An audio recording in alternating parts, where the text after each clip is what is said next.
seguimos con más de Medicarte, el arte de ejercer la medicina, hoy hablando de transexualidad. Carolina, en la parte anterior conversábamos someramente de lo que es la terapia de reemplazo hormonal, la terapia sustitutiva en estos pacientes transgéneros.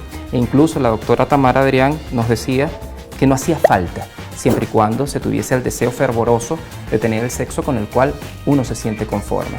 Ahora bien, el individuo decide hacerlo. ¿A qué edad se puede hacer? ¿Cuáles son los efectos colaterales de este tipo de tratamientos? Y sobre todo, ¿qué es lo que vamos a esperar en este tipo de pacientes que se someten a las hormonas? Fíjate, nosotros tenemos lo que es la Sociedad de Transgénero en la parte de salud. En su 6ª edición, cada vez vemos cómo mayor número de personas quiere utilizar menos hormonas, pero la sociedad autoriza a partir de los 9 a 11 años. Nosotros en la parte de endocrinología trabajamos con este grupo de pacientes a partir de los 16 años por los efectos colaterales que tienen los medicamentos. Y aparte de la parte del conversar con los adolescentes y que ellos ya estén definidos en su parte de su género. Los medicamentos, nosotros, tanto los hombres como las mujeres, vamos a tener hormonas sexuales femeninas y hormonas sexuales masculinas. Unos van a tener un porcentaje más elevado que otros dependiendo de lo que necesitemos. Por ejemplo, para los hombres vamos a utilizar más estrógenos y progestágenos y tenemos que disminuir con antiandrogénicos lo que es la parte androgénica, ¿okay? De los pacientes, que son los que le dan... Para disminuir los caracteres secundarios masculinos. Lo que son el vello facial, el tono de la voz, algunas características, el hirsutismo que siempre tienen los hombres. Entonces colocamos estrógenos y progestágenos en este grupo de pacientes que son sustituidos como igual en las pacientes menopáusicas, son terapias de reemplazo hormonal. Es muy importante que nosotros aprovechemos este espacio para que los pacientes que son transgéneros y que no puedan tener la posibilidad de ir a un médico o que les dé miedo ir al médico para hacer este tipo de cambios en cuanto a la parte hormonal, toman muchos medicamentos tipo anticonceptivos porque saben que tienen progesterona y estrógeno. Pero algunos de los medicamentos que tienen, algunos de los anticonceptivos que nosotros tenemos en el país y a nivel mundial, tienen también andrógenos. Entonces tienen que ser medicados esas hormonas. Las hormonas no son caramelos y la gente los claro, y no son de uso común que cualquiera vaya, como dices tú, y tomarlo en una tienda de golosinas. Empeoraría su estado al utilizar unos anticonceptivos que tengan andrógenos a la vez. O sea, ellos tienen que buscar unos anticonceptivos que tengan menor carga androgénica con mayor carga de progestágeno, que sean más bien antimineralocorticoides, que nos ayudan más bien a ser diuréticos, a disminuir las tasas de retención. Y todo dependiendo de cada paciente particular. Ahora bien, este atuendo se hizo completamente adrede, y eso sí quisiera hablarlo con la doctora Tamara Adrián. El título de este programa, Transgrediendo la norma, transexualidad, salud y sociedad. Es bueno entonces poder explicar a la gente lo que es el rol, lo que es el género y que todos los individuos tenemos derecho a nuestra identidad sexual.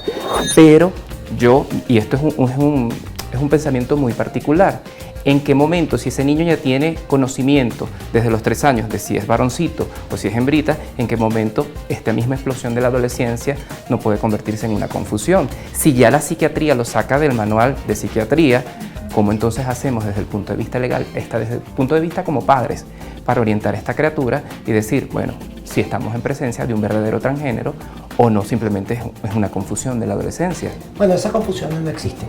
En primer lugar, hoy en día estamos trabajando en el estándar número 8 de la WPAT para tomar en consideración justamente la modificación del CIE, del Catálogo Internacional de Enfermedades, por parte de la OMS, que venimos trabajando. Yo participé desde el año 2010 en el proceso de revisión y de psiquiatrización, en realidad, porque se sacó del F donde el 64 donde estaba, y creamos un nuevo capítulo sobre temas de salud sexual y reproductiva. Pero desde el punto de vista terminológico quería hacer una precisión. Cuando hablamos de una persona cuya identidad es femenina, hablamos de una mujer trans. Cuando hablamos de una persona cuya identidad es masculina, hablamos de un hombre trans. Y ese calificativo trans tiene sentido y relevancia únicamente como categoría política de acción, porque no tiene ninguna otra consecuencia, hoy en día no debería tener ninguna otra consecuencia. Correspondiente a tu pregunta, La identidad de género se tiene a los 3-4 años. Es por eso que de pronto tú ves niños o niñas trans. Y de reconocimiento legal de la identidad de niños de 5, 6, 7 u 8 años. Ahora, desde el punto de vista del tratamiento, como decía la doctora, hormonal, para evitar las complicaciones. no se comienza sino en la adolescencia, pero puede haber bloqueadores de hormonas, bloqueadores de testosterona o bloqueadores de estrógenos, con la finalidad de retardar la adolescencia. ¿Por qué? Porque si una persona trans, una mujer trans desarrolla el hirsutismo del cual estamos hablando, desarrolla la talla, desarrolla caracteres sexuales masculinos secundarios, para revertir los efectos es sumamente difícil, si no imposible. En el caso de un hombre trans es a veces inclusive más difícil porque se desarrollan las caderas, se desarrollan las mamas y en consecuencia la fórmula que se ha producido por consenso es si existe con un grupo pluridisciplinario el convencimiento de que estamos en presencia de un niño o de una niña trans, se le administran bloqueadores de hormonas y se comienza la terapia hormonal con la adolescencia, de tal manera que la persona tenga una adolescencia en el género con el cual se identifica. Y este proceso ha venido, digamos, siendo cada día más visibilizado por los medios y es ahí donde empezamos a ver ataques a las personas, que si al hijo de tal cantante, que si al hijo de tal o la hija de tal o artista de cine, que por su visibilidad desde el punto de vista mediático se conoce más eventualmente de los casos que no de los cientos y miles de otros casos. Porque el estudio que hizo la Williams Institute determinó que el 0.8% de los niños adolescentes entre 11 y 19 años no se identifican con el sexo atribuido al momento del nacimiento. Esto es coincidente con un número un poquito superior del 1.2% de personas que en los Estados Unidos no se identifican con el sexo atribuido al momento del nacimiento.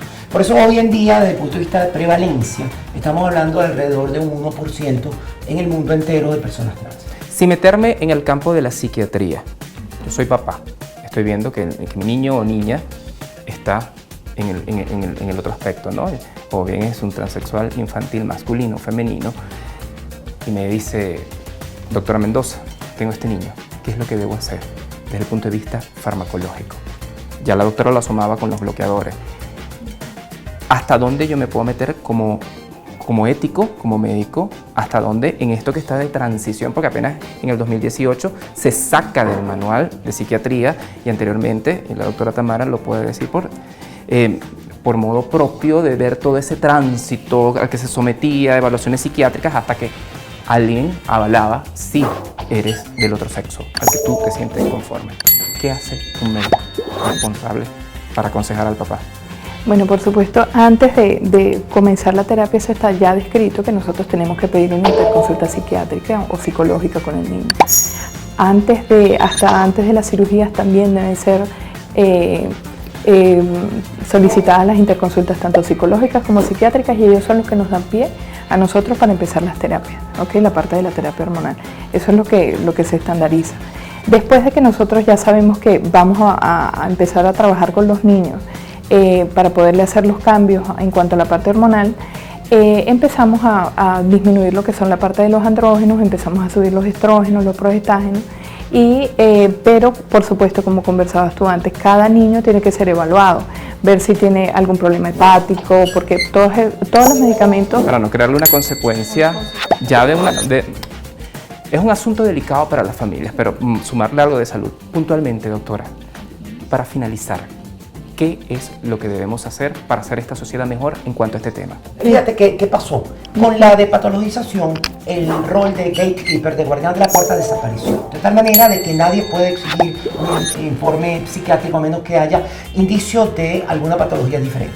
de una patología que la transexualidad no lo es. Claro. Es un cambio absoluto. Psiquiátrico De tal no, manera pero que, psicólogo por ejemplo, sí. en el servicio que hemos creado del Hospital Vargas, la atención Unitrans para la atención a la salud de las personas trans, solo interviene el psiquiatra en caso de que pueda existir indicio de una patología.